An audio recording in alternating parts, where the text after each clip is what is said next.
You ever have one of those perfect retirement mornings where the sun's just kissing the water of the pond your granddad bought back in '58, and you're sitting in your kayak thinking life can't get any better? Yeah, neither did I after Patty Kensington turned my peaceful cast into a federal case. One second, I'm reeling in what looked like a solid largemouth. The next, this self-appointed neighborhood dictator is marching down my shoreline like she owns the damn planet, waving papers and screaming that my fishing rod was a clear and present danger to community water safety. Mr. Bennett, her voice cut across the water like nails on a chalkboard dipped in fake politeness. You are in direct violation of the new Serenity Pines Emergency Water Protection Ordinance. Cease all recreational activity immediately, or I will have no choice but to involve the authorities. I paddled closer, genuinely baffled. Patty and I had exchanged the occasional nod over the years, but she always had that look, the one that said she was one HOA election away from declaring herself supreme ruler of the suburbs. Patty, this is my pond. Bennett Pond. Family owned since Eisenhower was president. You can see the stone markers right there. What's the actual problem here? Her face did that thing where it tried to stay concerned neighbor, but her eyes screamed, I will end you. She adjusted her navy blazer, the uniform of every Karen who ever weaponized a clipboard, and thrust the paper forward. The Serenity Pines Homeowners Association has determined that any activity disturbing the water level or ecosystem poses an immediate risk to our shared community resources. This is for the children, Ryan. Think of the children. Black humor hit me hard. The woman who once fined old Mrs. Alvarez $250 for having garden gnomes that were too whimsical was now lecturing me about the children while standing 10 feet from my private property line. I almost laughed. Almost. Because that's when I noticed it. The water level. My pond had always sat at a perfect mark on the old gauge my grandfather installed. Today it was noticeably low. 6 inches at least, and the pattern wasn't from drought. We'd had good rain. Patty, I said slowly, my engineer's brain already whirring, you wouldn't happen to know anything about why my pond is dropping like this, would you? Her smile tightened like a noose. That's none of your concern. Now, I'm calling the sheriff. Refusal to comply with lawful HOA directives is grounds for immediate enforcement. She had the phone out and dialing before I could respond. The 2 guys in cheap security blazers behind her nodded like trained seals. 20 minutes later, Sheriff Deputy Morales showed up looking like he'd rather be writing speeding tickets. Patty launched into her Oscar-worthy performance about public safety and protecting the neighborhood aesthetic.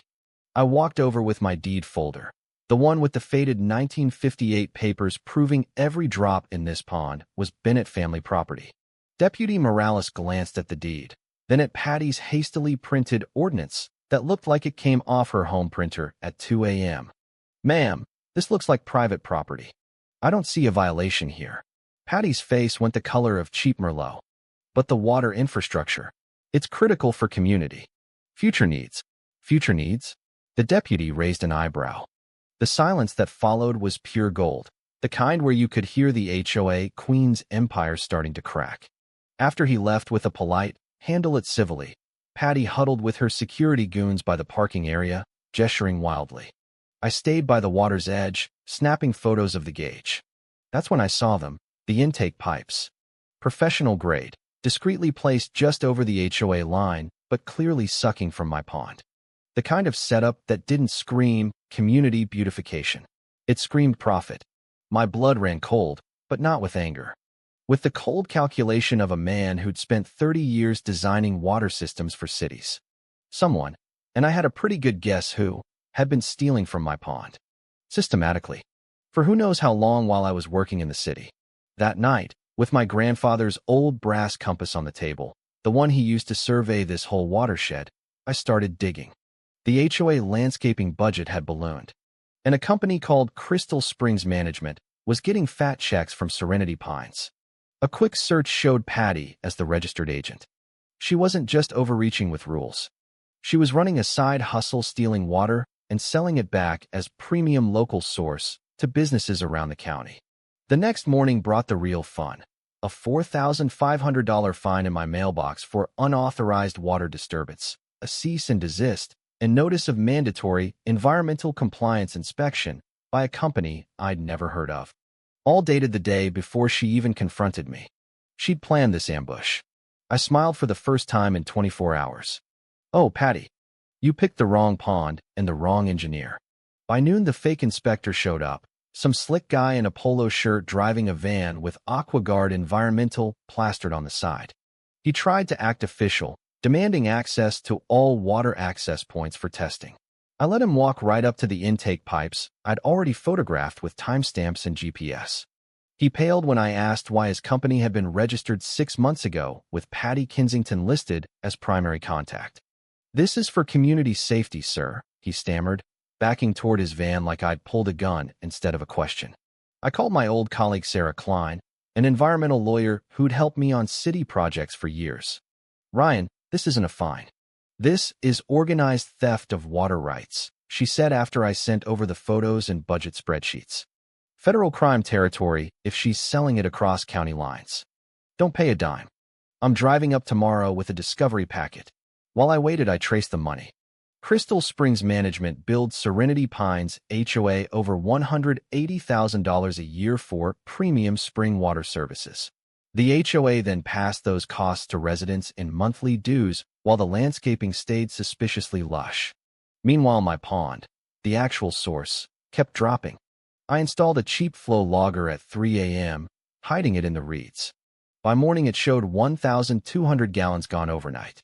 Someone was running high-capacity pumps during low electricity hours. Classic move if you don't want neighbors to hear. Grandpa's old folders came out next. Letters from 1982. Patty's father had begged him to sell the water rights, not the land, just the water. Grandpa's replies were polite but firm. "This pond recharges the entire aquifer that feeds 300 homes downstream. Selling would be theft from the community." Underneath sat the original 1958 deed proving perpetual subsurface and water rights. Patty wasn't just stealing my water.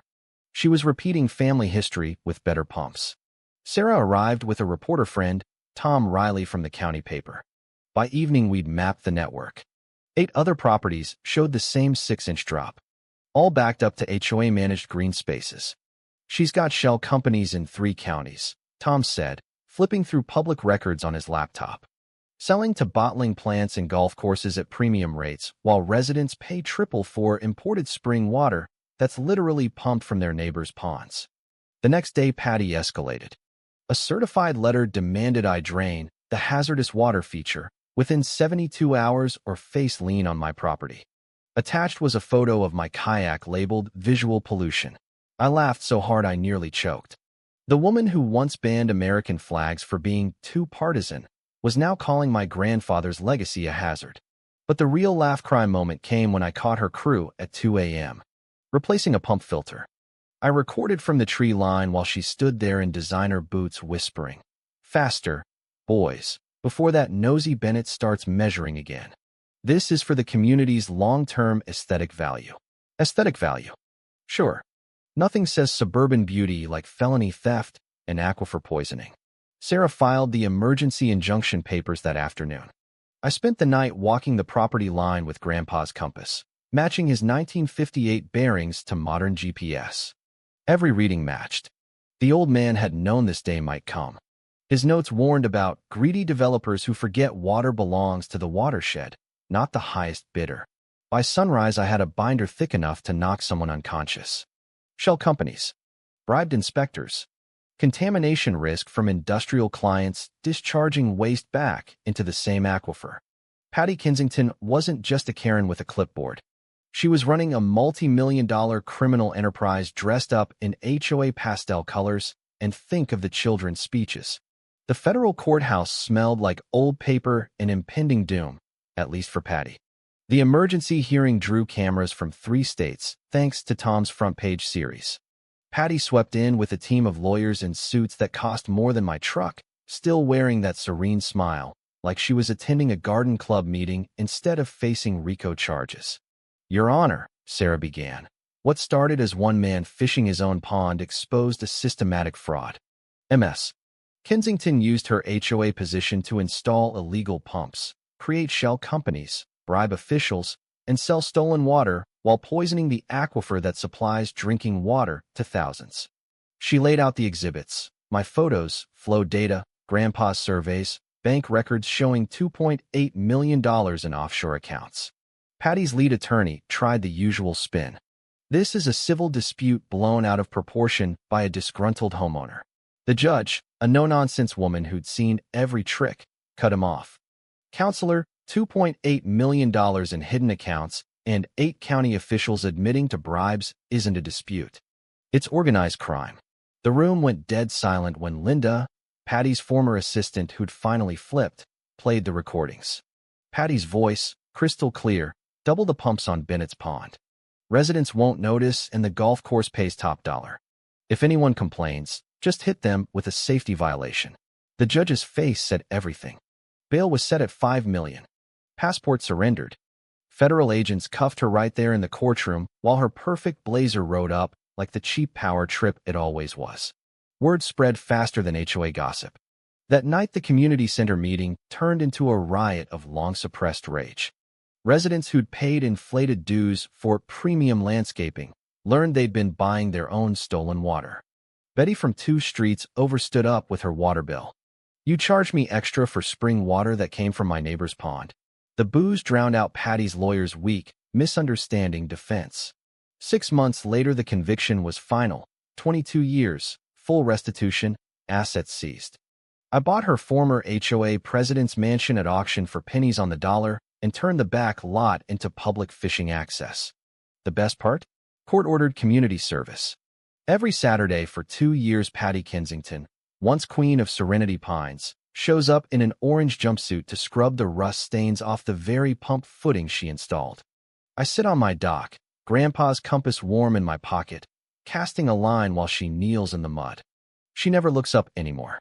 The woman who screamed, "Get off my water," now spends her weekends literally cleaning up her own mess. The pond is back to full. The aquifer is protected by new federal monitoring. 8 officials are doing time. Residents voted to dissolve the old HOA board and rewrite the covenants so no single Karen can ever play God again. So here's the question that still keeps the neighborhood up at night. Was Patty Kensington really the villain for protecting community standards? Or was the real crime belonging to the guy who finally fought back with facts, patience, and 70 years of documented truth? Who was actually breaking the rules, the rulemaker, or the man who exposed the scam? Drop your answer below. Because in the end, some ponds run deep and some Karens finally learn how to swim in their own consequences.